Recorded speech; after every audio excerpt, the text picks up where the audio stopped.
Você vem comigo? Tema de hoje: continue, mesmo que doa. Amém? Quero ler o texto de Atos dos Apóstolos, capítulo 14. Estamos estudando as viagens de Paulo e Barnabé. E aqui entramos na cidade de Icônio. Diz assim, capítulo 14, versículo 1 em diante. Em Icônio, Paulo e Barnabé entraram juntos na sinagoga judaica e falaram de tal modo que veio a crer grande multidão, tanto de judeus como de gregos. Mas os judeus que não tinham crido incitaram e irritaram os ânimos dos gentios contra os irmãos. Entretanto, Paulo e Barnabé ficaram bastante tempo em Icônio, falando ousadamente no Senhor, o qual, o Senhor, confirmava a palavra da sua graça, concedendo que, por mão deles, se fizessem sinais e prodígios, ou seja, curas miraculosas. Mas o povo da cidade se dividiu. Uns eram pelos judeus, outros pelos apóstolos. Então surgiu um movimento entre os gentios e os judeus, com o apoio das suas autoridades, para os maltratar e apedrejar. Quando Paulo e Barnabé souberam disso, fugiram para Listra e Derbe, cidades da Licaônia, e para as regiões vizinhas, onde anunciaram o Evangelho. Até aí. Icônio, Listra, Derbe, cidades aqui que está sendo colocado como sendo da Licaônia. Licaônia depois foi anexada à Galácia, de modo que aquela carta que você tem na Bíblia Sagrada que Paulo escreve aos Gálatas é para esse povo que está aqui agora, só que Paulo está começando a conhecê-los e evangelizá-los. É interessante notar que pelo texto, Paulo e Barnabé ficaram muito tempo nessa cidade. E conforme eles ficaram muito tempo na cidade, ao pregarem, começaram a realizar muitos sinais, muitos prodígios naquela cidade. Pessoas sendo curadas, vidas sendo libertas de opressão. Eram milagres que estavam acontecendo através de Paulo e Barnabé. É importante você notar que no texto mostra que era Deus quem concedia isso. É Deus quem faz os milagres, não são os apóstolos que fazem os milagres, é Deus quem faz pelas mãos dos apóstolos. E o motivo do milagre ficou claro, o motivo do milagre era para confirmar a palavra, para fortalecer a pregação da palavra. Você vai notar muitas vezes que os milagres não aconteciam nas sinagogas, mas aconteciam nas ruas. Por quê? Porque nas sinagogas o povo já tinha a palavra, ou seja, eles conheciam as escrituras, conheciam os textos do Antigo Testamento, e aquilo era suficiente para suscitar fé no coração das pessoas. Mas quando Paulo e Barnabé começavam a pregar para pessoas que não tinham background nenhum do judaísmo, não conheciam nada de Antigo Testamento, não sabiam que Deus tinha enviado ao mundo um Messias, então a pregação deles vinha muitas vezes acompanhada de sinais e milagres que Deus realizava por causa da sua palavra. Dons do Espírito Santo são assim. Os dons do Espírito Santo, a pessoa não possui os dons, são do Espírito Santo. O que você possui é o Espírito Santo. O Espírito Santo que está dentro de você pode um dia trazer uma profecia. O Espírito Santo que está dentro de você pode um dia trazer uma cura, um milagre, algo parecido. Eu creio em milagres. Eu já vi milagres. Já vi milagres de pessoas que a perna cresceu. Já vi milagres que chegam a impressionar a gente pela maneira como o milagre foi realizado, e é fantástico isso. Mas os milagres são feitos para confirmar a palavra de Deus. Deus pode usar você para realizar um milagre, porque Ele não depende de quem você é, Ele depende de quem Ele é. E Deus faz isso, mas sempre é para confirmar a palavra dEle.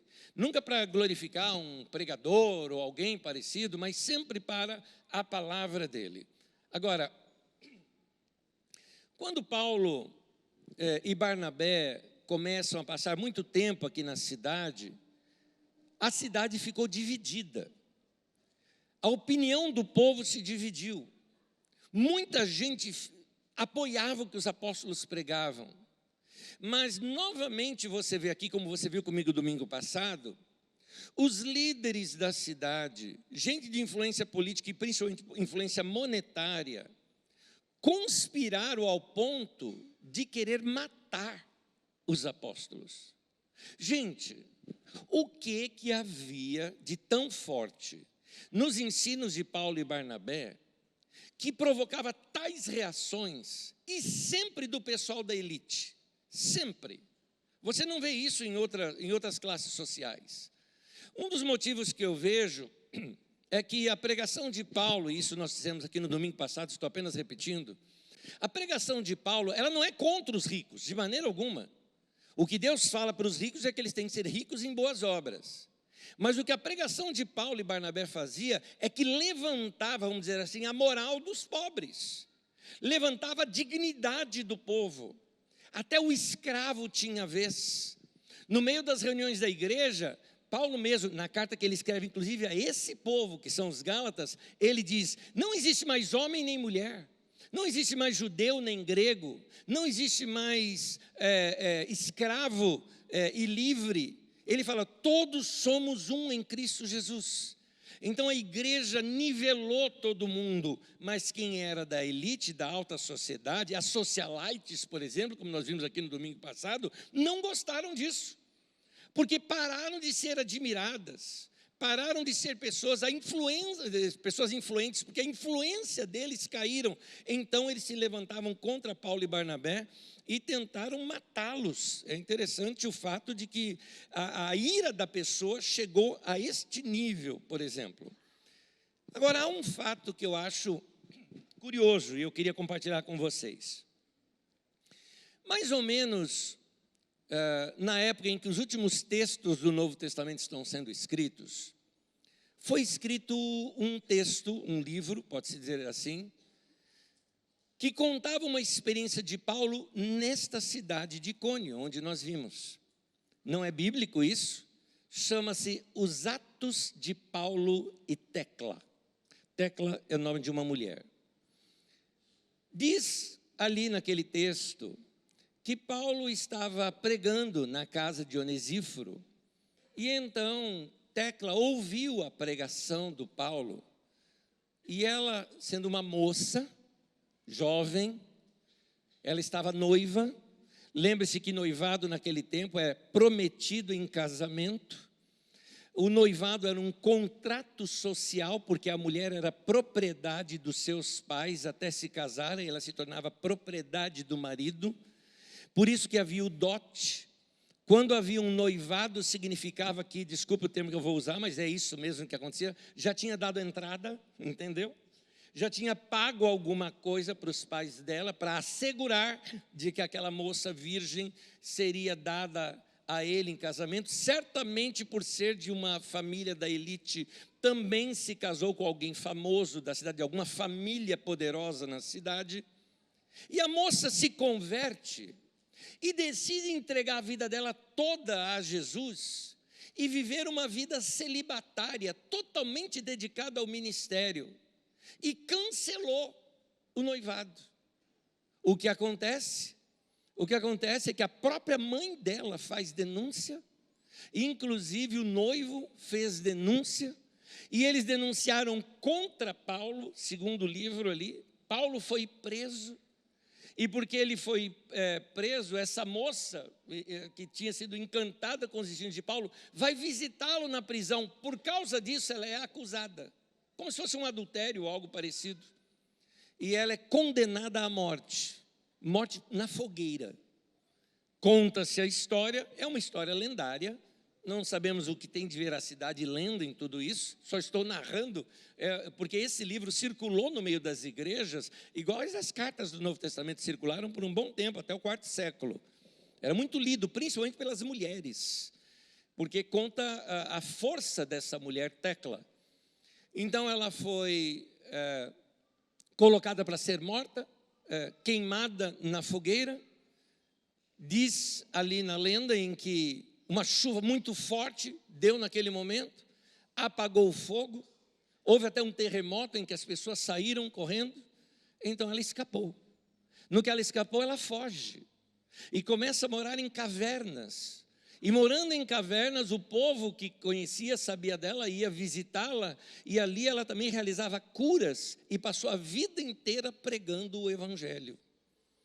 É interessante que uma das cavernas onde ela morava, se não me engano ficava em Salamina, ela se tornou ponto de peregrinação cristã, principalmente no quarto século. Muita gente ia para lá para se lembrar. Ela se tornou, vamos dizer assim, uma pessoa, uma figura venerada como santa pelos católicos ortodoxos e também pelos católicos romanos, e teve em Seleucia, que era a sua caverna. E houve muitas peregrinações ali. É uma história.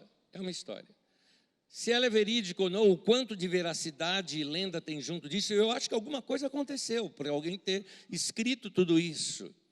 Mas já mostra como as pregações de Paulo mudavam a vida das pessoas e causavam esses tumultos que a gente vê aqui, que Lucas tem que narrar rapidamente.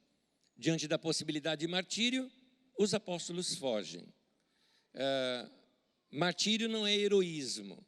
Martírio é quando é a sua última escapatória. Você não tem escapatória. Quando alguém chega, nega Jesus ou morre. Você fala, morro, por quê? A eternidade me espera, não é? Mas os apóstolos não se entregavam ao martírio. Eles fugiam, até onde possível fosse. É assim que a Bíblia nos mostra que deve ser. A vida tem valor. Dali eles vão para uma cidade chamada Listra. E aí eu continuo a leitura. Vamos comigo, continuando a leitura, em Atos 14, versículo 8 ao 18 agora.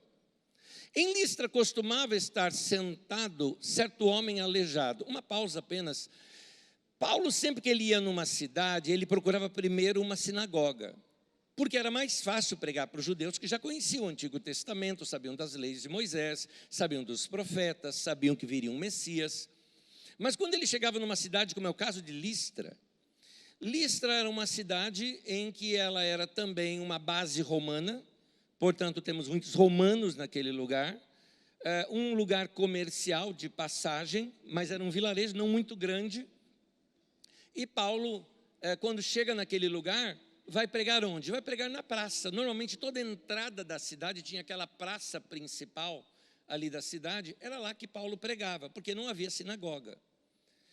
Ora, estando ali na praça, era o lugar onde pessoas deficientes que eram autorizadas pelo próprio governo para pedir esmolas, assim era feito naquele tempo, ficavam. E aqui então narra isso nesse texto. Versículo 8, novamente a leitura diz: em Listra costumava estar sentado certo homem aleijado, paralítico, desde o seu nascimento. Quer dizer, era um cara bem conhecido já na cidade, e que nunca tinha conseguido andar. Esse homem ouviu Paulo falar. Quando Paulo fixou nele os olhos e viu que ele tinha fé para ser curado, disse a ele em alta voz: levante-se direito sobre seus pés. O homem saltou e começou a andar. Quando as multidões viram que Paulo tinha feito, gritaram em língua licaônica: os deuses, em forma de homens, desceram até nós. A Barnabé chamavam Júpiter ou Zeus, e a Paulo Mercúrio ou Hermes, porque este era o portador da palavra. O sacerdote de Júpiter, Zeus, cujo templo estava em frente da cidade, trazendo touros e grinaldas para junto dos portões da cidade, queria oferecer um sacrifício juntamente com a multidão. Porém, ouvindo isso, os apóstolos Barnabé e Paulo, rasgando as suas roupas, sinal de protesto, saltaram para o meio da multidão, gritando: senhores, por que vocês estão fazendo isso? Nós também somos seres humanos como vocês, sujeitos aos mesmos sentimentos. E anunciamos o evangelho a vocês para que se convertam destas coisas vãs ao Deus vivo que fez o céu, a terra, o mar e tudo que neles há. Nas gerações passadas, Deus permitiu que todos os povos andassem nos seus próprios caminhos. Contudo, não deixou de dar testemunho de si mesmo, fazendo o bem e dando a vocês chuva do céu e estações frutíferas, enchendo o coração de vocês de fartura e de alegria. Dizendo isto, foi ainda com dificuldade que impediram a multidão de lhes oferecer sacrifícios. Até aí. O que havia na pregação de Paulo que gerou fé no coração desse homem para que ele fosse curado?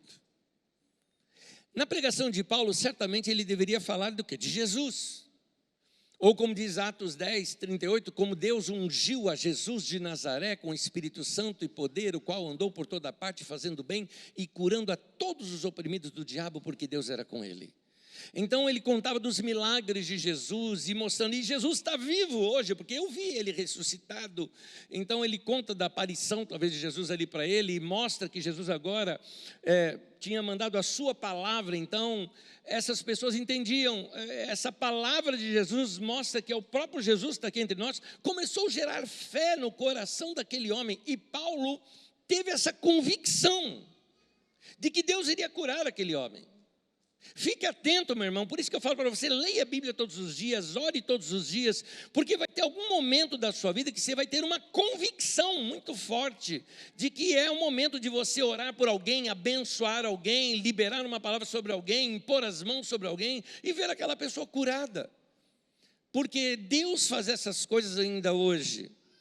E então Paulo fala para o homem, fique firme sobre os seus pés, o homem se levanta. Imagina como as pessoas ficaram assim, pasmas de ver aquele milagre. Mas tem um detalhezinho aqui por trás que nos ajuda a compreender melhor o porquê aqueles homens fizeram todo aquele ritual, dizendo que Paulo e Barnabé eram deuses.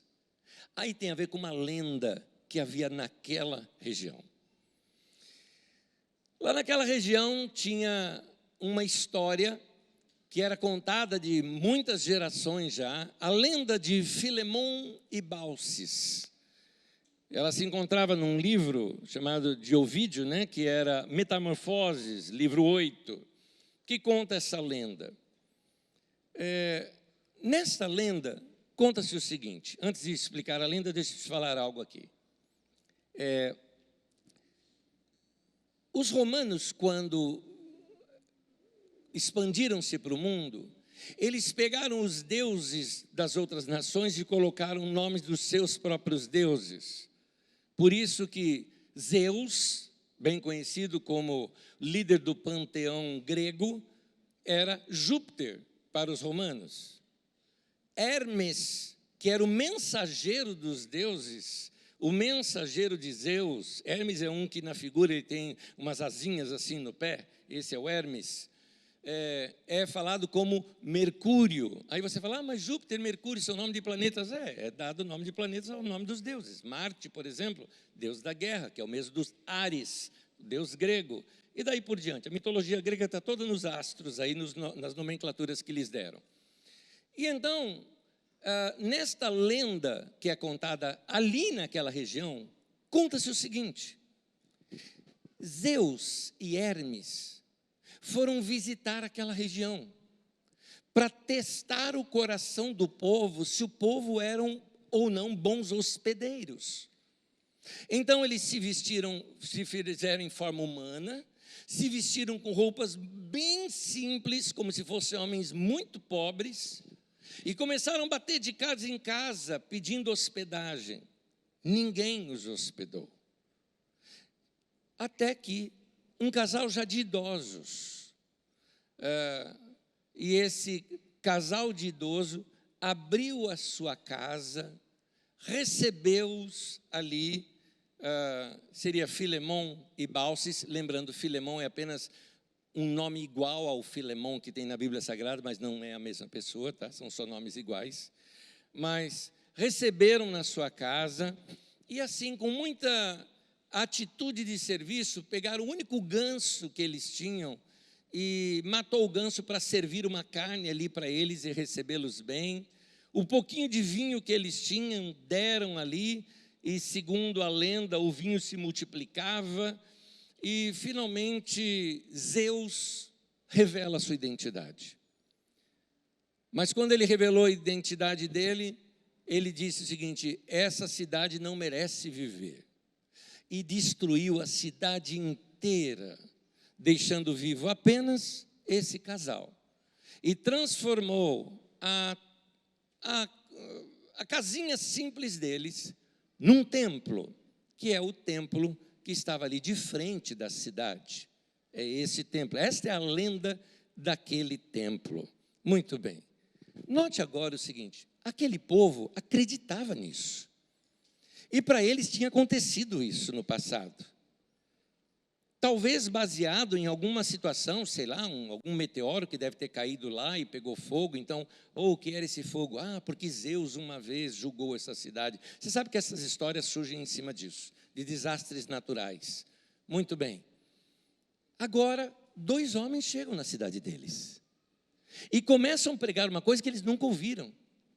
E esses 2 homens curam um homem que era paralítico de nascença. Pronto, falaram, Zeus e Hermes voltaram. Mas dessa vez nós não vamos morrer, não, senão eles vão destruir a gente. Então, trouxeram e começaram a fazer aquele ritual todo de adoração a Paulo e Barnabé, achando que fosse Zeus e Hermes. Tanto que leva um tempo para Paulo e Barnabé perceber isso, porque eles gritavam em língua licaônica. Paulo sabia o latim, sabia o grego clássico, o grego koiné, que era o grego popular, sabia o hebraico, sabia o aramaico, mas não o licaônico. Então, eles gritando em língua licaônica, não entenderam o que era aquilo tudo. Daqui a pouco, a hora que viu as pessoas vindo para eles, eles falaram: senhores, nós não somos deuses, nós somos gente. E com muita dificuldade impediram tudo isso. Muitos dias se passam, Paulo e Barnabé pregando naqueles lugares. Mais pessoas vão se convertendo. E à medida que o povo vai se convertendo e vai crescendo, os judeus que tinham recebido apoio da elite lá nas cidades anteriores onde Paulo tinha estado, ficam sabendo que Paulo e Barnabé estão agora convertendo essa cidade toda. E eles preparam como que uma emboscada para pegar Paulo. Tanto que eles pegam só Paulo, não pegam Barnabé. Certamente Barnabé deveria estar em outro lugar. E nessa emboscada vão linchar Paulo, vão matar Paulo. Leia comigo o texto, versículo 19 e 20. Diz assim: entretanto, chegaram os judeus de Antioquia e Icônio, e instigando as multidões, apedrejaram Paulo e o arrastaram para fora da cidade, dando-o por morto. Mas quando os discípulos o rodearam, ele se levantou, entrou na cidade e no dia seguinte foi com Barnabé para Derbe. Esse ponto tem que ser um pouquinho mais detalhado e observado. Porque o apedrejamento é mais do que um linchamento. Ele é um ritual penal. Apedreja-se até a morte, é pena de morte. Como eles não tinham apoio de Roma para matar alguém, porque Roma não admitiria isso sem julgamento, então eles fizeram isso pelas leis judaicas, porque você manda apedrejar falso profeta. Considerando Paulo um falso profeta, eles falam: a gente apedreja e fica de consciência limpa que fizemos a coisa certa. E então apedrejaram Paulo. E um detalhezinho: apedrejamento não é pegar pedrinha no chão e atirar na pessoa. É para matar a pessoa. São pedras grandes. Mira-se na cabeça da pessoa e depois no corpo todo. E finalmente você só termina depois que você faz o que a gente chama um montão de pedras sobre a pessoa, de modo a não aparecer o corpo. Então, o texto depois ainda fala que eles arrastaram Paulo para fora da cidade, porque fora da cidade é onde fica o cemitério, tendo-o por morto. Checaram, claro, que o cara tivesse morto. Eles mesmos checaram, tomaram ele como morto, levaram para fora da cidade. Você fala: Nésio, mas e aí? Qualquer intérprete bíblico percebe nesse momento que houve aqui um milagre de Deus na vida de Paulo, com ressurreição. Ele ficou certamente inconsciente por um tempo. Nós vamos ver isso mais adiante, o que talvez aconteceu com Paulo nesses minutos em que ele ficou fora. Mas Paulo morreu. Foi levado para fora da cidade como morto. Os discípulos, quando chegaram para enterrá-lo. E aí percebe, ele está vivo. Levam para a cidade, fala, se deixar aqui na cidade, vão saber que ele ainda está vivo, vão vir para matar. E aí então, levam Paulo para um outro vilarejo chamado Derbe. Derbe é um vilarejo tão pequeno que, para você ter uma ideia, somente agora no século XX encontraram algum vestígio de que existiu esse vilarejo. É só assim um morro que tem e tem alguma plaquinha lá dizendo aqui foi Derbe, porque tem pouquíssimas coisas. Era um vilarejo, sem muito contato com outros lugares. Levaram Paulo e Barnabé para lá para livrá-los de serem mortos. Mas vamos pensar aqui, se Paulo foi apedrejado ao ponto de morte, se as pedras não eram somente uma pedrinha tacada numa vidraça, mas sim pedras grandes para matar uma pessoa, você deve imaginar quantas marcas devem ter ficado em Paulo.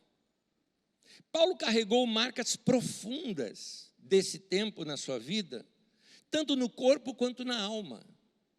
Ele narra, por exemplo, na carta que ele escreve a esse povo, que são os Gálatas, tá? A esse povo, diz assim em Gálatas capítulo 6, versículo 7, ele fala, eu trago no corpo as marcas de Jesus.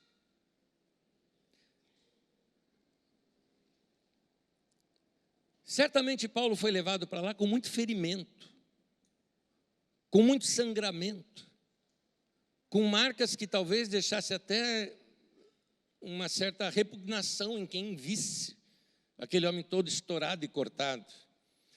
Agora, essas marcas que aconteceram com Paulo não marcaram somente o seu corpo, marcaram a sua alma também. E aqui ele tem uma experiência que nem ele sabe explicar. Porque se morreu, foi para onde? Vai para o céu. Ele mesmo fala, e ele fala com convicção lá aos Filipenses, quando ele escreve aos Filipenses, ele fala, quando ele já estava mais ou menos em outra situação de prisão, que ele achou que ia morrer, ele falou, eu quero morrer e estar com Cristo. Nota, ele fala, morrer e estar com Cristo. Meu querido, assim é a vida do cristão. Fechou os olhos aqui, abre lá. Não tem espera. Não existe purgatório. Não tem purgatório na Bíblia. O único purgatório que eu conheci era cinema lá no centro de São Paulo, na Praça da Sé, que quando você ia, era um purgatório que te jogava para fora quando acabava a sessão para trocar de sangue.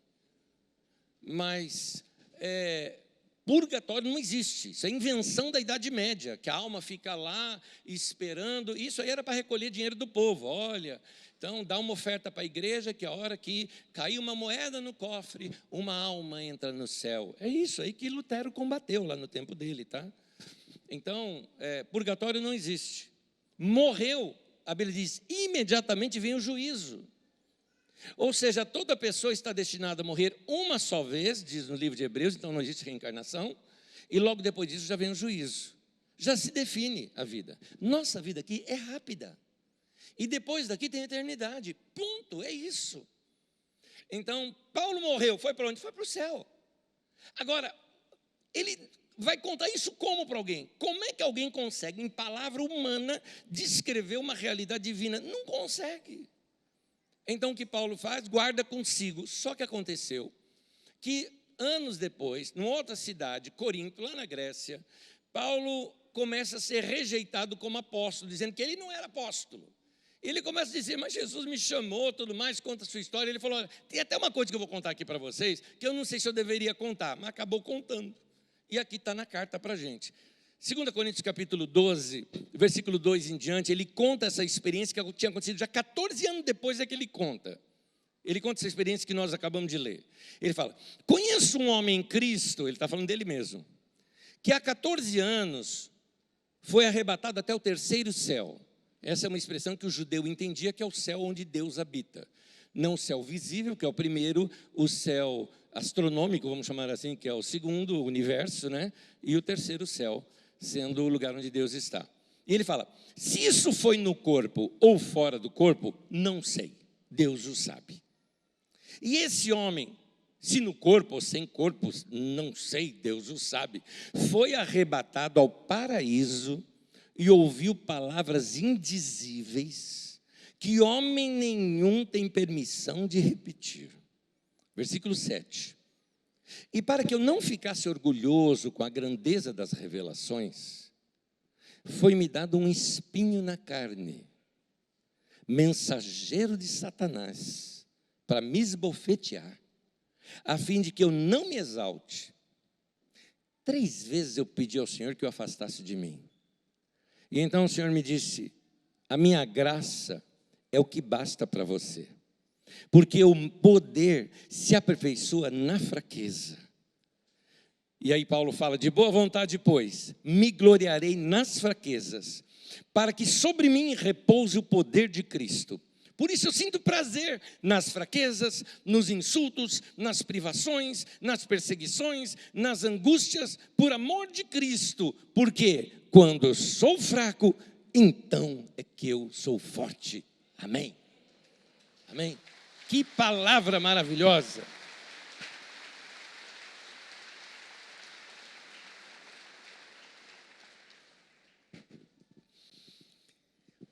Antes de escrever isso aqui para os coríntios, Paulo já tinha escrito uma carta lá para aqueles irmãos daquelas cidades lá que nós estamos lendo, aos Gálatas. E ali ele também conta alguns detalhes que se referiam à consequência desse apedrejamento que ele teve. Você vai notar que ele destaca muito a questão de uma doença. A palavra doença, usada ali no texto, pode significar enfermidade, fraqueza ou saúde debilitada. Mas ele chama atenção para problema também nos olhos. Você vai notar isso na leitura. Talvez isso seja sequelas daquele apedrejamento. Gálatas capítulo 4, leia comigo, versículo 13 ao 15.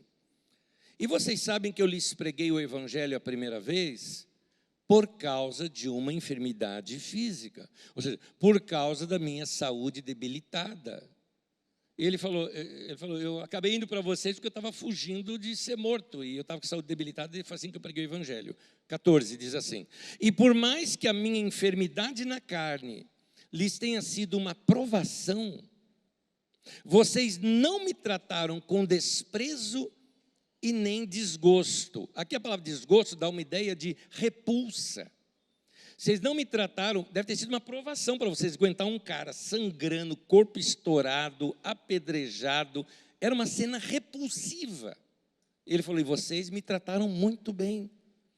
Pelo contrário, diz aí o texto, me receberam como anjo de Deus. Ele está se referindo àquilo que fizeram com Paulo e Barnabé, que queriam fazê-los como deuses. Lembra? Barnabé seria Zeus, e Paulo seria o Hermes, o Mercúrio, né? Que é o mensageiro dos deuses. A palavra mensageiro é a palavra angelos, anjo. Então ele está dizendo, vocês me receberam como se eu fosse até um deus, né? Um Hermes, um mensageiro dos deuses. Me receberam como o próprio Cristo Jesus. Versículo 15. O que aconteceu com a felicidade que vocês tinham? É que aqui estava tendo um problema da igreja da Galácia rejeitá-lo. Então ele está se defendendo diante deles. Versículo 15 ainda, posso dar testemunho de que se fosse possível, vocês teriam arrancado os próprios olhos para me dar. Isso já mostra que certamente ele teve alguns problemas na sua visão. E narra problema nas vistas. Talvez Paulo teve tontura, labirintite, problemas para enxergar devido à consequência do apedrejamento. Vou colocar mais um texto aqui só, Gálatas 6:11. No final da carta, porque foi um amanuense que escreveu todo, no final da carta Paulo deixa um recado.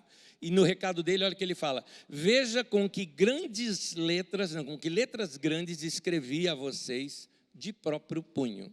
Em outras palavras, ó, minha vista está tão ruim que olha aqui como é que eu estou escrevendo grandão aqui para vocês. Muito bem.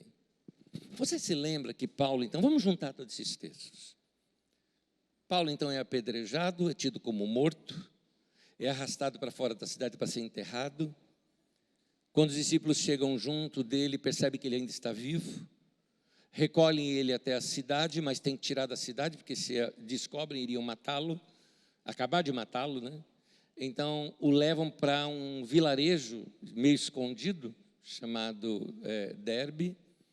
Nesse lugar, nós não sabemos quanto tempo Paulo ficou lá, deve ter ficado muito tempo até se recuperar.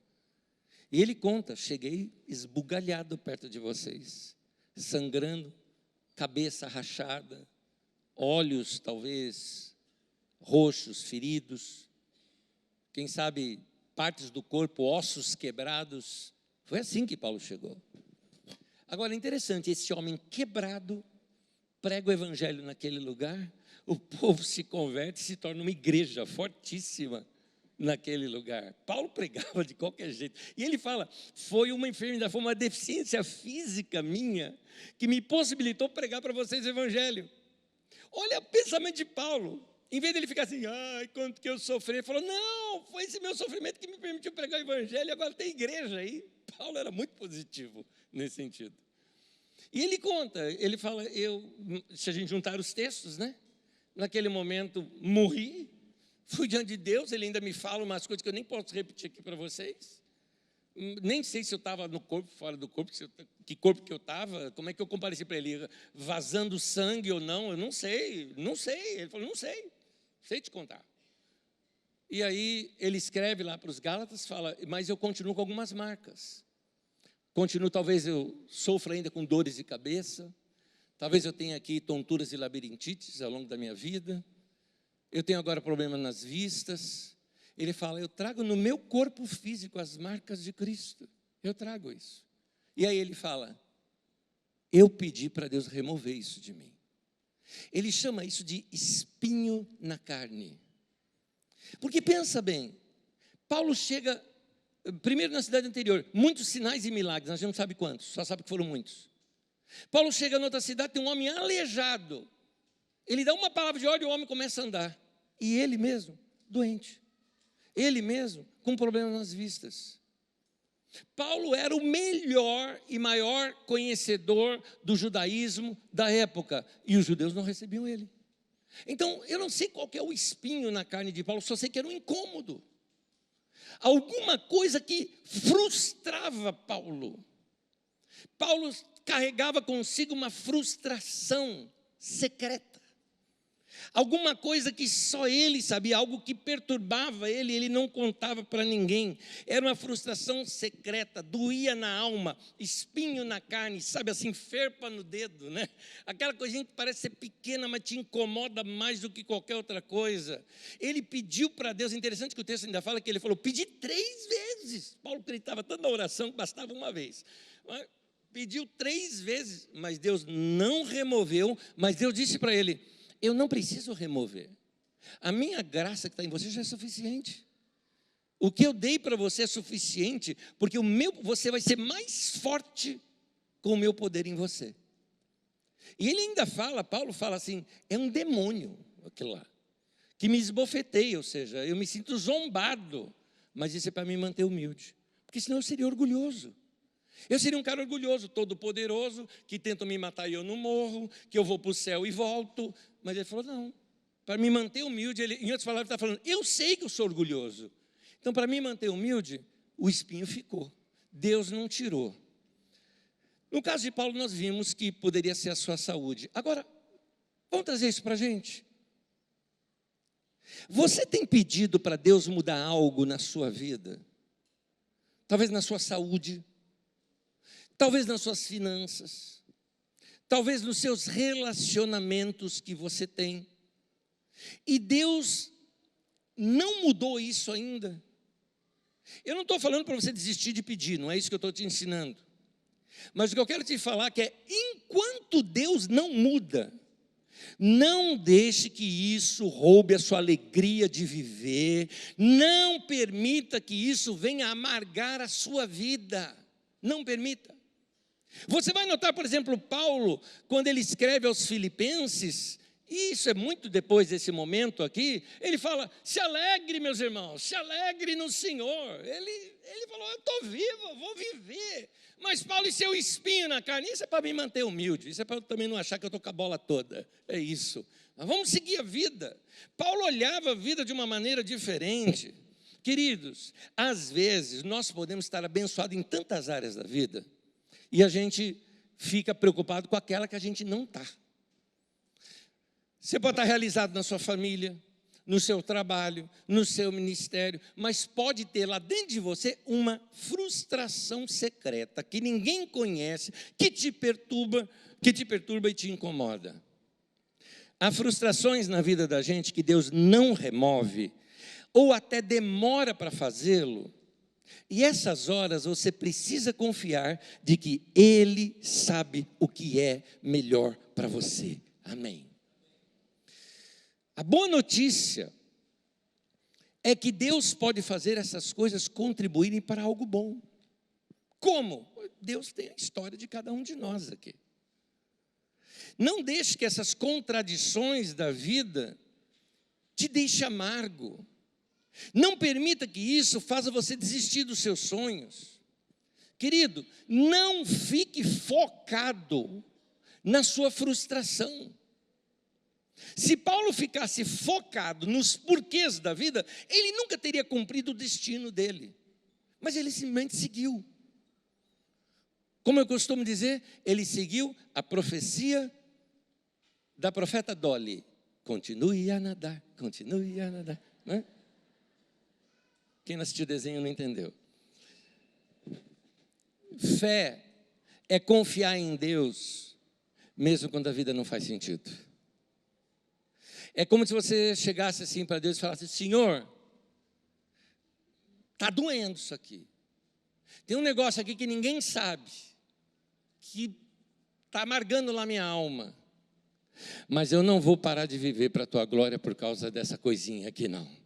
Eu vou seguir a vida, eu vou continuar para o destino, porque eu sei exatamente as coisas tremendas e grandes que o Senhor tem para a minha vida. Eu não vou desistir. Meu irmão, os caminhos de Deus são melhores do que o nosso. E saiba, Ele é o oleiro, nós somos o barro. Deixa Ele fazer o que Ele quiser fazer na sua vida. Simplesmente confie, em nome de Jesus. Amém? Que o Senhor te abençoe.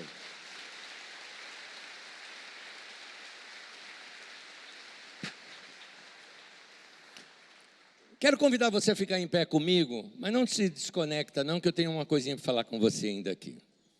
Você não precisa colocar a sua vida no modo espera só porque você tem uma frustração secreta. Eu imagino que tem gente aqui que já foi ferido por palavras. Palavras ferem. E talvez essa palavra ficou enfincada, enfiada na sua carne, na sua alma, de modo a ser como esse espinho na carne, aquilo te incomoda.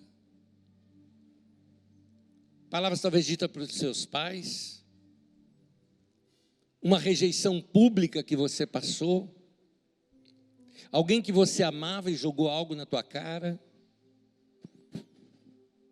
Ou talvez tem gente aqui que foi deixado de lado por alguma limitação física,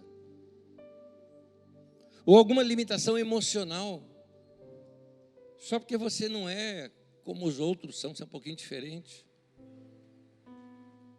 E essas coisas doem na alma. E é interessante, você olha para a tua vida, está bem aqui, está bem aqui, está bem aqui, mas aquilo que fica doendo é o espinhozinho na carne lá, que fica incomodando.